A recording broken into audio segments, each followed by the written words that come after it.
ఉన్న తల్లిని ఉన్న ఊరిని మర్చిపోకూడదు అని అంటారు. అయితే అదేవిధంగా ఎంత స్థాయికి వెళ్ళినా సరే మన ఊరిని మర్చిపోకూడదు. అట్లాగే మనం చదువుకున్నటువంటి పాఠశాల ఏదైతే ఉందో మరీ ముఖ్యంగా అది మర్చిపోకూడదు. సో అట్లాంటి మర్చిపోని విషయం ఏదైనా ఉంది అంటే పూర్వ విద్యార్థులు మళ్ళీ ఆ తరం వచ్చి ఎంతో కొంత పారితోషికం ఇచ్చి ఆ స్కూల్ని ఆదుకునే స్థితిలో అయితే కొంతమంది ఉంటారు. ఆ కోవకు చెందినటువంటి ఎన్ఆర్ఐ అయితే మనతో ఉన్నారు. ఆయన ₹1 కోటి అనేది ఒక ప్రభుత్వ పాఠశాలలకి విరాళంగా అందజేశారు. ఇంతకీ ఆ ప్రభుత్వ పాఠశాల ఎక్కడిది, అసలు ఆయన ఎందుకు విరాళం ఇచ్చారా అనే విషయాలని ఎన్ఆర్ఐ విశ్వనాథం గారు ఉన్నారు. వారిని అడిగి మరిన్ని విషయాలు అయితే తెలుసుకునే ప్రయత్నం అయితే చేద్దాం. సార్ నమస్తే. సార్ లమ్మత విశ్వనాథం గారు, మీరు ఎన్ఆర్ఐ అంటే ఇప్పుడు మీరు ఏం చేసి మీరు అక్కడికి వెళ్ళారు? అసలు ఇక్కడ ₹1 కోటి విరాళం ఇవ్వాలనే ఆలోచన మీకు ఎందుకు కలిగింది?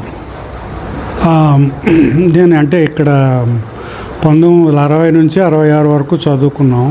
ఆ స్కూల్లో అప్పుడు ఏమి లేవు. చిన్న చిన్న గోడలు కూడా మేమే వేసుకున్నాం. క్లాస్కి మధ్యలో గోడలు కూడా మేమే వేసుకున్నాం. అలాంటిది కొంచెం ఆ మాత్రం ఇంప్రూవ్మెంట్స్ వచ్చినాయి. అప్పుడప్పుడు వస్తూనే ఉన్నాను ఈ స్కూల్కి. నేను ఇక్కడ ఆంధ్ర మెడికల్ కాలేజీలో ఎంబీబీఎస్ అయిపోయింది. ఆ తర్వాత యుఎస్ వెళ్ళి అక్కడ నేను కార్డియాలజిస్ట్ అయ్యాను. ప్రాక్టీస్ అది చేసి చాలా కాలం అయింది. ఈ మధ్య రిటైర్ అయ్యాను. రిటైర్ అయినప్పుడు మళ్ళీ స్కూల్కి వెళ్ళటం అలా రావటం అనేది జరిగింది. స్కూల్లో పిల్లలు అంత చక్కగా ఆరోగ్యంగా ఉన్నారు, మంచి హుషారుగా ఉన్నారు. ఎప్పటి నుంచో చెప్తున్నాను మధు వీళ్ళందరికీ ఒక ఆడిటోరియం కట్టించాలి. ఈ ఆడిటోరియంలో ఆడపిల్లలు మగ పిల్లలు ఇంచుమించు ఒక 400 మంది 500 మందికి సరిపడా ఆడిటోరియం, రెస్ట్ రూమ్స్ అన్నీ ఉండేట్టు, మంచి ఏమన్నా మూవీస్ వేయాలన్నా ఏమన్నా స్లైడ్స్ వేయాలన్నా ఆ ఆడిటోరియంని వాడేట్టు. ఆడిటోరియం పైన ఒక లైబ్రరీ, ముఖ్యంగా డిజిటల్ లైబ్రరీస్ పెట్టాలన్నది ఒక కాన్సెప్ట్. అదే ప్లేస్లో టీచర్స్కి వచ్చిన కాన్ఫరెన్స్ రూమ్, ఈ 3 ఉండేట్టుగా ఉంటే బాగుంటుందని మా మధుతో చాలాసార్లు చెప్పాను కూడా.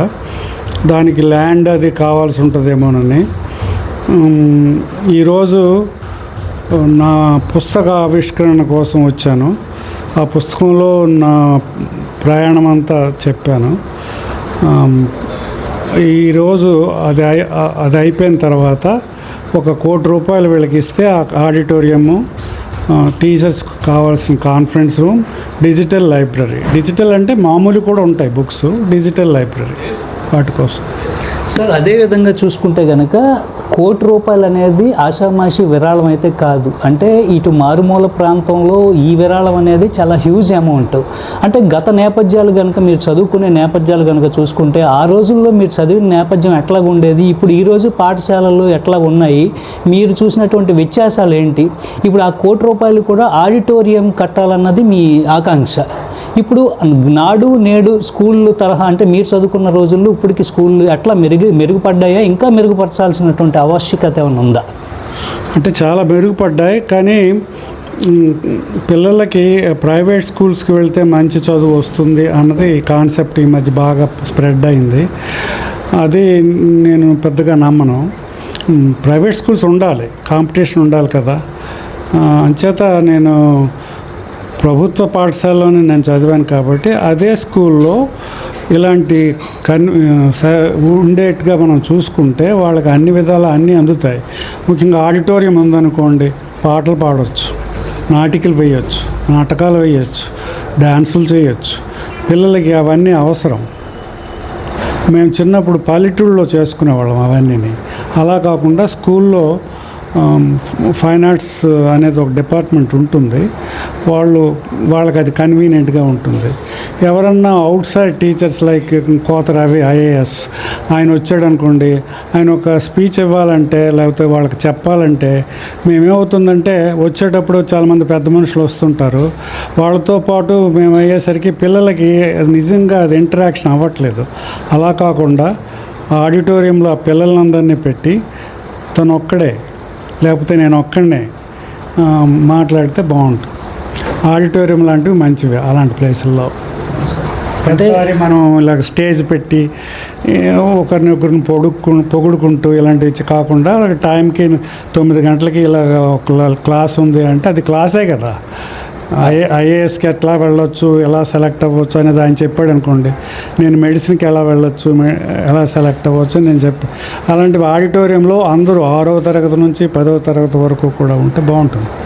సార్, ఇప్పుడు ఈ ₹1,00,00,000 విరాళం కూడా మీరు స్వతహాగా తీసుకున్నటువంటి నిర్ణయమా, లేకపోతే పిల్లలు కానీ స్కూల్ కానీ ఇటు స్థానికులు కానీ ఎవరిని అడిగారా? మధుకి ఇదివరకు చెప్పాను ఆడిటోరియం కట్టించాలని ఉంది అని చెప్పి, అది ఇప్పటికీ మెటీరియలైజ్ అయింది. సార్, అదేవిధంగా చూసుకుంటే మీరు ప్రభుత్వ పాఠశాలలోనే చదివి ఉన్నత శ్రేణులకు అధిరోహించారు. అట్లాగే ఒక కార్డియాలజీ విభాగంలో మీరు ఎంబీబీఎస్ ఒక డాక్టర్ అయిన తర్వాత రిటైర్డ్ అయిన క్రమం కూడా ఉంది. ఇప్పుడు ప్రైవేటు పాఠశాలలు మెరుగంటారా, ప్రభుత్వ పాఠశాలలు మెరుగంటారా? అంటే టీచింగ్ స్కిల్స్లో ఏమన్నా తేడాలు ఏమన్నా ఉన్నాయా మీరు గమనించినటువంటి థియరీలో? అంటే స్టేట్స్కి కూడా మీరు వెళ్ళి అవుట్ ఆఫ్ కంట్రీస్లో కూడా మీరు ఉన్నారు యాజ్ ఎన్ఆర్ఐగా. మీ అభిప్రాయం ఏంటంటారు? అంటే ఈ దేశంలో ప్రభుత్వ పాఠశాలలు కొంచెం డౌన్ అవటం కరెక్ట్. ఎందుకంటే ఇంగ్లీష్ లాంగ్వేజ్ స్కిల్ దగ్గర ఈ కాన్వెంట్ స్కూల్స్ అవిని కొంచెం బెటర్గా పెర్ఫామ్ చేస్తున్నాయి. కానీ అది అవసరం లేదు. ఎందుకంటే ఇంగ్లీష్ లాంగ్వేజ్ అన్నది అది మన లాంగ్వేజ్ కాదు, నేర్చుకుంటాం. అది వాళ్ళు నేర్చుకుంటారు, మేము నేర్చుకున్నాం. అంచేత నాకు పెద్దగా దాని అంత లేదు. కానీ పిల్లలకి ఈ స్కూల్లో ఉంటే నేను చదువుకోగలను, పెద్దవాళ్ళని అవ్వగలను అన్న కాన్ఫిడెన్స్ రావాలి. అలాంటి కాన్ఫిడెన్స్ రావాలంటే మాలాంటి వాళ్ళం, పాత స్టూడెంట్స్ అక్కడికి వచ్చి వాళ్ళకి చెప్తే వాళ్ళకి నమ్మకం వస్తుంది. అదేవిధంగా మీరు కార్డియాలజిస్ట్గా మీ సేవలను అందించారు. అదేవిధంగా ఇప్పుడు తరం డాక్టర్ అవ్వాలనే కోరికతో చాలా అంటే ఒక చైనా అట్లాంటి కంట్రీస్ వెళ్తూ ఉంటారు. అట్లాంటివి కాకుండా ఇక్కడ మెడికల్ కాలేజెస్ అనేది ఈ ప్రభుత్వాలు ఏర్పాటు చేసే క్రమంలో ఇక్కడ చదివితే బాగుంటుందా, మెరుగైన విద్య అక్కడ బాగుంటుందా? అసలు ఒక డాక్టర్ చదవాలనే కోరిక, ఉత్సుకత పిల్లల్లో కలుగుతూ ఉంది. ఎక్కడ చదివితే అంటే మెరుగైన విద్య వాళ్ళు అధిరోహిస్తారంటారు? అది చాలా కష్టమైన ప్రశ్న అండి. ఎందుకంటే అక్కడ చైనాలో కానీ రష్యాలో కానీ ఆ స్కూల్స్ ఎట్లా ఉంటాయో నాకు తెలియదు. కానీ వైద్య వృత్తి అన్నది, వైద్య విద్య అన్నది పేషెంట్స్ ద్వారా వస్తుంది. పేషెంట్స్తో మాట్లాడే భాష మనకు రావాలి. అది చైనాలో ఎలా వస్తుంది, రష్యాలో ఎలా వస్తుంది? అక్కడ కొద్దిమంది పేషెంట్లతో ఉంటుంది ఇంటరాక్షన్, కానీ ఇక్కడలా కాదు కదా. అంచేత ఇక్కడ సుపీరియారిటీ ఉంటుందని నేను అనుకుంటున్నాను, నాకు తెలిసినంత. ఫైనల్గా అంటే పూర్వతరం విద్యార్థిగా నేటి విద్యార్థులకు మీరు అందించే సందేశం ఏంటి? అంటే ఎక్కువ కష్టపడిపోతున్నారండి వీళ్ళు. అలా కాకుండా ఆడుతూ పాడుతూ చిన్న స్పోర్ట్స్ చేస్తూ ప్లేలెట్స్, పాటలు ఇలాంటివన్నింటిలో కూడా ఉంటూ చదువుకోవడంలో తప్పేం లేదు. ఊరికినే పిడికొట్టి పరీక్షలు రాసి అది అవసరం లేదు. Thank you sir. సో ఇది చూస్తే కనుక ఏదైతే సంతబొమ్మాళి మండలం దండుగోపాలపురంకి చెందినటువంటి ఏదైతే లమ్మత విశ్వనాథం గారు ఉన్నారో ఎన్ఆర్ఐ, ఈయన ఉన్న ఊరిని కన్నతల్లిని మర్చిపోకూడదనే సదుద్దేశంతో అయితే ఆయన చదివినటువంటి పాఠశాలలకు ఎంతో కొంత ఏదో ఒక సహాయం చేయాలనే నేపథ్యం అయితే ఆయనకుంది. ఈ క్రమంలో ఒక ఆడిటోరియం నిర్మించాలన్నది ఆయన ఆకాంక్ష.